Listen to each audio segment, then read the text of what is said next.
வணக்கம்.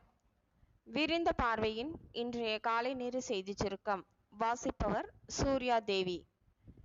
உச்சநீதிமன்றம் அமலாக்கத்துறை தொடர்பான வழக்கில் பிறப்பித்துள்ள உத்தரவால் செந்தில் பாலாஜி தரப்பு உற்சாகம் அடைந்துள்ளது.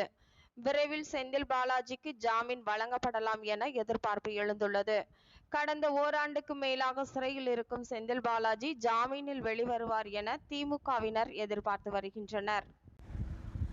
தமிழக வெற்றி கழகம் முதல் மாநாட்டை விக்கிரவாண்டி பகுதியில் நடத்த இடத்தை தேர்வு செய்துள்ளது.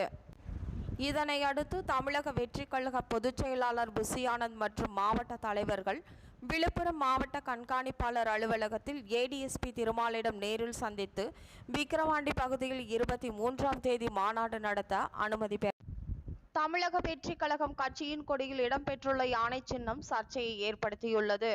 பகுஜன் சமாஜ் கட்சி தங்கள் கட்சி கொடியில் யானை சின்னம் இருப்பதால் மக்களிடையே குழப்பம் ஏற்படும் என்று எதிர்ப்பு தெரிவித்துள்ளது. கருணாநிதி என்று பேசிய உங்கள் வாய் கலைஞர் என்று பேச தொடங்கியதை எந்த நேர்மையில் சேர்ப்பீர்கள் என்று தமிழக பாஜக தலைவர் அண்ணாமலைக்கு ராஜேஸ்வரி பிரியா நரிக் என கேள்வி எழுப்பியுள்ளார். இதையடுத்து அதிமுக பாஜக இடையேயான அதிருப்திகள் தொடர்ந்து வலுத்து வருகின்றன. அந்நிய செலவாணி முறைகேடு வழக்கில் அரக்கோணம் எம்பி ஜெகத் ரட்சகன் மற்றும் அவரது குடும்பத்தினருக்கு 908 கோடி ரூபாய் அபராதம் விதிப்பதாக அமலாக்கத்துறை அறிவித்துள்ளது. நிதி நிறுவன மோசடி வழக்கில் கைதான தேவநாதனின் ஜாமீன் மனுவை சென்னை சிறப்பு நீதிமன்றம் தள்ளுபடி செய்தது. நிதி முறைகேடு தொடர்பாக காவல்துறை விசாரிக்க வேண்டும் என்பதால் ஜாமீன் வழங்கக்கூடாது என பாதிக்கப்பட்டவர்கள் தரப்பில் தெரிவிக்கப்பட்டது.